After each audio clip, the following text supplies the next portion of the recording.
Hey guys, welcome to this week's FAQ and Freebie Friday. Before we begin, if you're new to this YouTube channel, remember these videos are all about answering your health related questions. So if you have a question concerning your health, something regarding diet, nutrition, Chinese medicine, herbalism, really anything related to health and wellness, and you would like our help in answering your questions, all you have to do is leave those questions in the comment section below, and we'll be answering those based on popularity. The questions that we feel are going to be the most beneficial to the group overall, and of course the questions that we are capable of answering. And something else really great about these videos is that every week from that comment section, we select one lucky person to win a free bag of tonic herbs or medicinal mushrooms. So even if you don't have a health question for us this week, but you're interested in winning some free herbs, all you have to do to be entered to win is make sure you're subscribed to the YouTube channel, you've given this video a thumbs up, and then just drop any comment in the comment section below. With all that being said, let's get to this week's questions.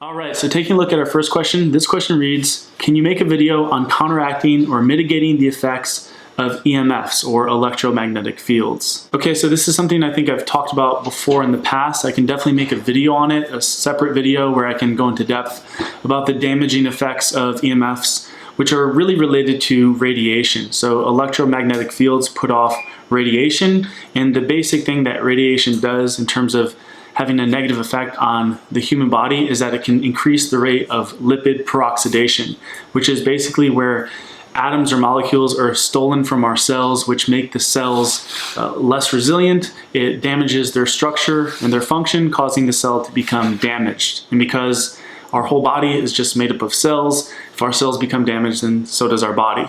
So ultimately, radiation is basically just very damaging. It induces oxidative stress, and it damages our cells, our tissues, organs, and our whole body.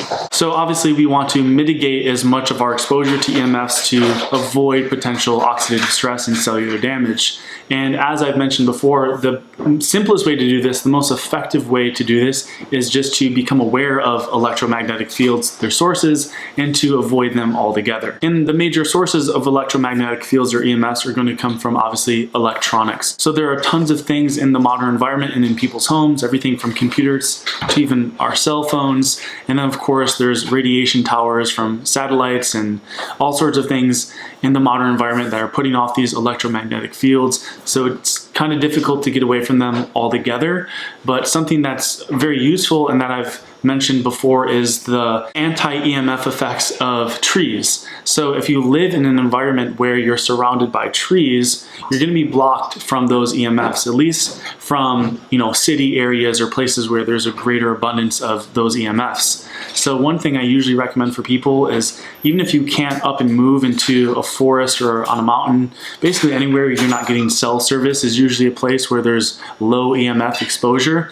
If you can't do that, at the very least, you just want to try to spend more time in nature. So I usually recommend that everybody at least once a day go for a walk through a forest to just sort of decompress. In this way, it's a powerful antioxidant just to be in nature because it acts as a protective environment to a lot of the environmental toxins, and particularly the radiation and the EMF. So one of the simplest ways, and again the most effective way to mitigate or counteract the effects of EMFs is to get away from them, and the safest place to be is going to be in the forest amongst the trees, which can literally block the radiation and the electromagnetic fields. So something else though is considering the fact that the electromagnetic fields basically cause excitotoxicity to your cell by increasing the rate of lipid peroxidation. This means that simple antioxidants like vitamin C are going to be very protective to EMFs and the damage caused by them.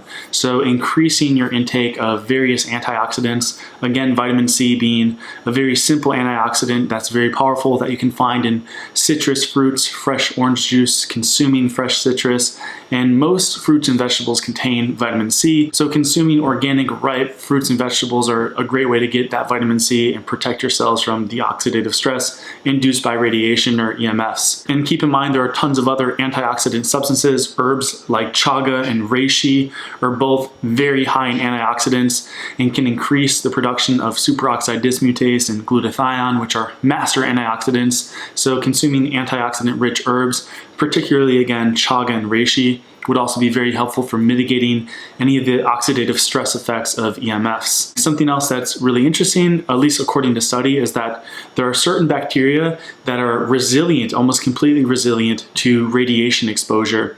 And our body is ultimately made up of bacteria. A lot of the cells that our body are comprised of are bacterial cells.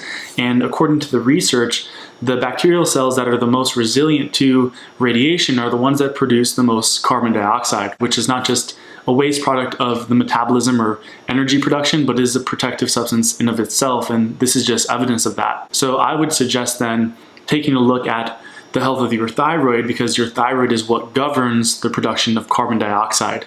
So increasing thyroid function is going to be a great way to just improve your body's overall defense mechanisms. Your thyroid governs not just, again, metabolic energy production, but the production of carbon dioxide, and strongly influences the strength of your immune system.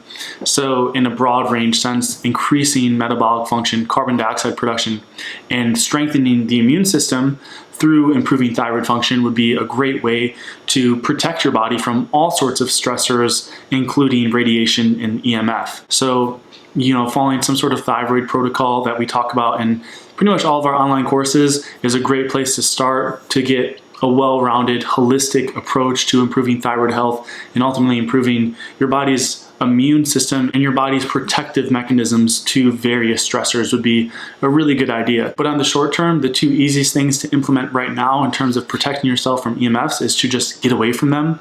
So getting away from the city and getting into a more natural environment is going to be the easiest way to go about doing that. And beyond that, taking a look at your immediate environment, usually your household, you could get some sort of contraption or device that measures how much radiation or EMF is circulating through your environment. And they make all sorts of different technology nowadays. There's different stones and crystals you can get that are supposed to absorb EMFs. I think orgonite is one of them that is supposed to absorb the electromagnetic fields and basically deter it away from your body into the stone. And I think there's all sorts of other new devices. You can get cases that you can put around your cellular device or your phone that is supposed to block EMFs. I think you can do the same with your laptops.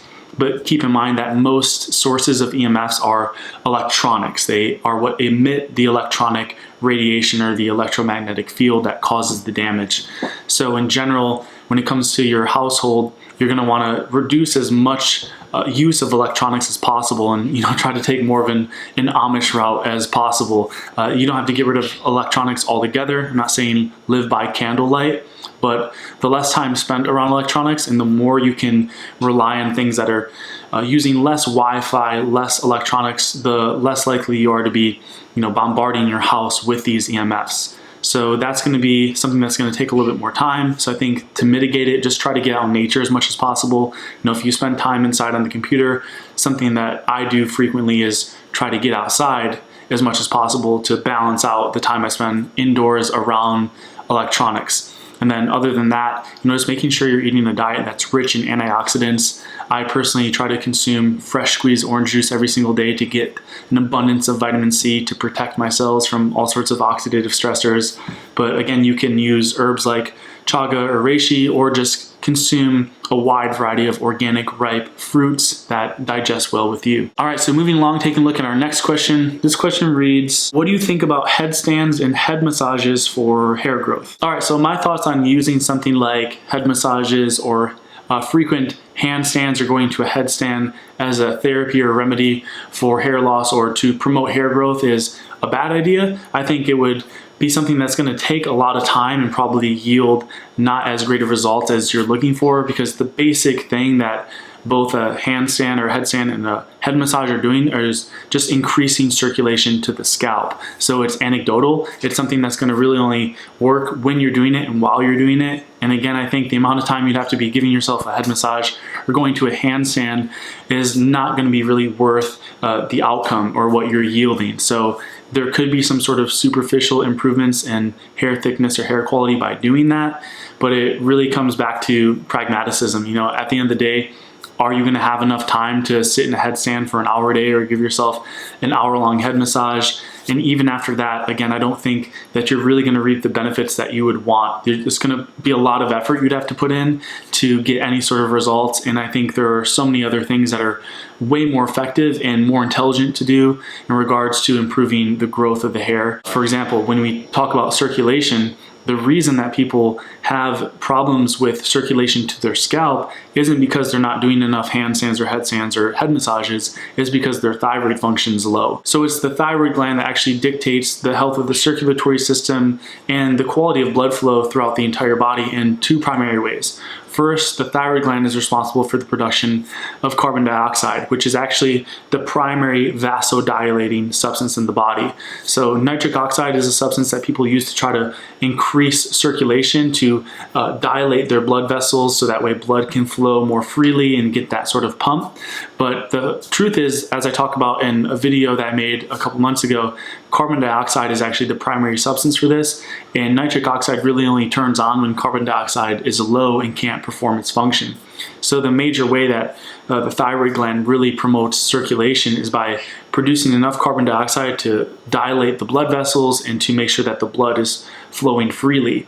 And something else that's really important is that carbon dioxide detaches oxygen from the hemoglobin or the red blood cell, so that way your blood is more oxygenated. And that's usually a factor too in people that don't have good blood flow throughout their body or to the scalp, which is that their blood's not only circulating properly, but it's also lacking the amount of oxygen that it would need to deliver not just the blood but other nutrients to the scalp.